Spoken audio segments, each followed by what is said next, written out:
Hi, Julia. Hello. Hi. So, I wanted to first ask you, like, what inspired you to start creating music?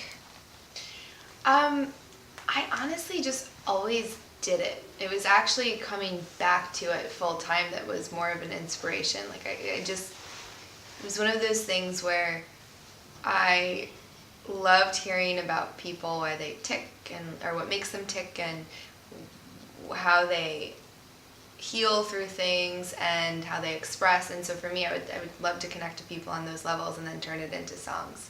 And I actually started writing songs when I was about 4 or 5 years old. I mean, they weren't great. They were about things that a 4 or 5 year old cares about, but it's just what I always did. And then after working in the news industry for a little bit, I was just inspired to do my own thing. I didn't want a boss. I didn't want to report on stories that were not meaningful to me, and so I just kind of found my way back. Yeah. And what is meaningful for you in life? Oh my god! Oh, casual question. The for me, the human connection is, I think, the most meaningful thing, because ultimately, without that, I don't think travel or success or work or anything would have significance if there's no one to share it with. And so I've learned to really value the people in my life and my relationships that I've made, and to just through social media and what I've been building to profile other people who are actually stepping in and changing things and standing for causes and connecting with others. Yeah, that's beautiful. Can you name a time when you felt that music was your savior or something that really helped you out? Yeah, I mean, I think music has helped me, has saved me, I guess, multiple times. There were, the first thing that really stands out, I've had really bad stomach issues because I'm allergic to a couple of different things, but I didn't know that 7 years ago, and so I started losing a lot of weight. And then I started losing all my energy, and then I literally would eat a meal and I'd have to run to the bathroom. So it became this sort of, it went from like, ooh, I have a six pack, because I was like, just losing weight, to like, oh my god, my bones are popping out and I look anorexic, and no doctor could tell me what was wrong. I went to the best doctors in New York City, and I was seeing holistic specialists, and no one could figure out what was going on. And so basically I actually got to a point where I was like, okay, I have no social life. I had a boyfriend at the time, but we ended up breaking up because I just think he couldn't handle what I was going through. So that made it even worse, because I was already in such a low spot, and then to get dumped was like, I just kind of felt like no self-worth, no hope. I really didn't have any hope, because I was being told that, I had one person say like, oh, it's all in your head, you're like really stressed out. I'm like, okay, I'm not that stressed. Like, I can't eat food, my body's pushing out food. And so the only thing I can do is play piano. And so I had my keyboard set up, and yeah, I mean, luckily I'd saved up enough money at that point to be able to continue paying my rent, but it's sort of the only thing that really, I haven't even as I'm saying it, I haven't really even thought about it. It was the only thing I looked forward to, was being able to keep writing songs. And luckily I finally found a good doctor he told me I had parasites and then food allergies. Sorry to hear that. So it was a simple fix with 2 pills and then changing my diet, and so yeah. But I just remember that. Talking about the love loss on top of everything, I think I might have been able to handle it better if things were going well in my life, but I literally couldn't even, I'd read these articles about breakups, and they're like, get out there and like start a new workout and make new friends and do this, and I'm like, I can't leave my apartment. So I was sitting there dwelling, and just I oh man, I just remember that time being so, um,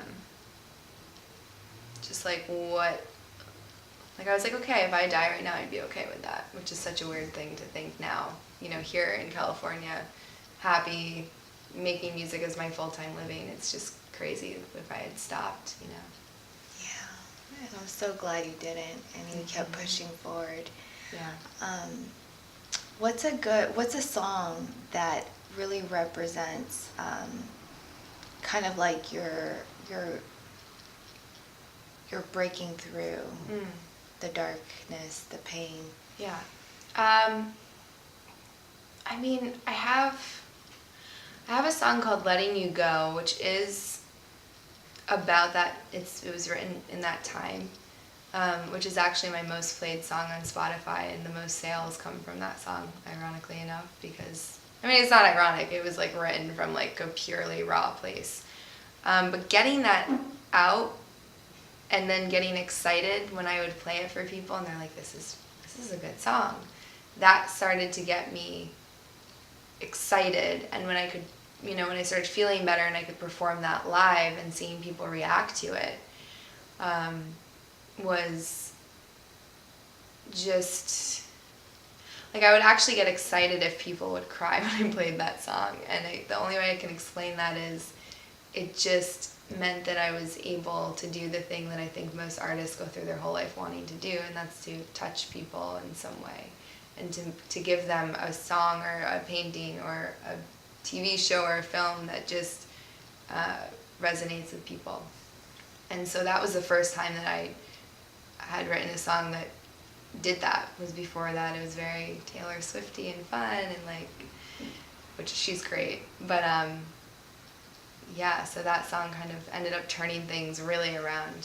So Yeah. And with Letting Go, can you give us a bit of the lyrics in Letting Go that really kind of reflected a real life situation? Sure.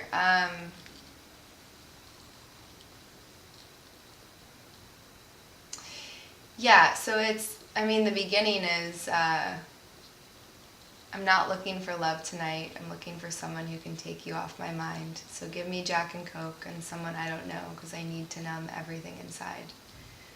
And then there's more, and then the chorus is, I'm giving up this fight. I made up my mind. Made up my mind. There is nothing more to hold. I'm letting you go. Letting you go.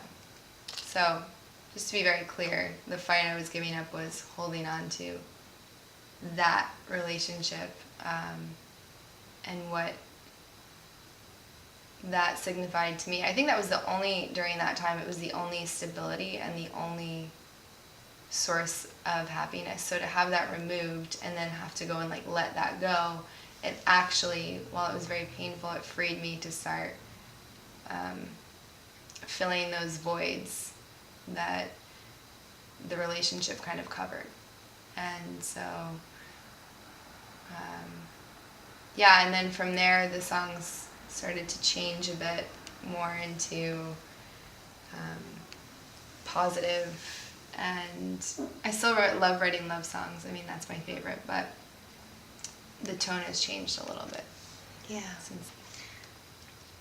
Your song Letting Go was one of the first breakout songs you've written that really spoke from a place of loss.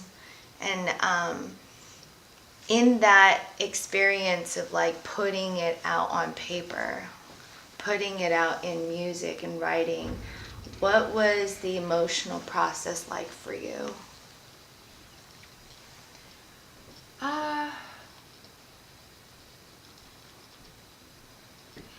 It's actually interesting because it's so a lot of times when I write it, there are moments that things come up that really resonate. So sometimes when the writing process, it's like, okay, I'm not really going there. Like I'm saying things that don't really resonate with me. And I mean, I'd have moments where I was writing in general where I would just break down and cry, or frustration was a big thing because I just wasn't able to express what I was going through the way I wanted to because had never gone through anything like that. And I wasn't talking to people about it. And so on one hand, it was like this great outlet, kind of like a friend that would always be there, like always something that I could depend on, and I would always feel a little bit better when I played. But Letting You Go was really interesting because that was one song that just, within half an hour I wrote it because I think I was just open. And that's actually, I was talking about this yesterday with a friend. There's going through those breakups actually can completely open your heart and show vulnerability that, for me, that I had never experienced. And especially living in New York City I was 21 or 20, it just was like I had this hardened New York version of myself that I'd created, and all of a sudden it was like all the walls came down because there was nothing to lose. There's just pure heart. That's like all I felt, is that I just felt like I was living in that space. So it was actually this, now that I look back, it was sort of this beautiful gift, which I think, if I can speak on behalf of myself, is impossible to see at the time. It's just this, like, I'll never get through this, I don't want to get through this, I just want to not feel this pain anymore, I want it to be over. But to look back, I'm like, wow, I wrote the most songs I'd ever written during that time. I had Letting You Go just kind of come to me because I was open to it, and I cried a lot and learned a lot about myself. And yeah, I think, I went through this with my cousin because she went through a breakup about a year ago, and she actually, the day that it happened, she drove her car into a tree at my grandma's house, and she survived it. But I've been really worried about her because she won't talk about it, and she's not expressing in any way, and it's sort of this thing that has been pushed aside. And so, I mean, I just even love what you're doing with empowering other people to actually find that, because I'm worried about her, Yeah. So, yeah, I guess just going, I'm again, like, even as I'm saying it, I really haven't thought about this, but I'm so appreciative to have had that outlet to turn to. Yeah. And thank you for sharing that.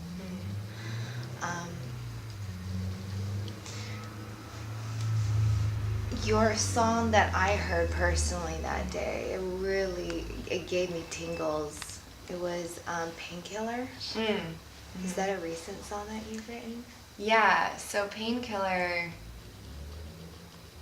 was, another cousin actually was, he broke his back and he snowboarding, and they put him on painkillers.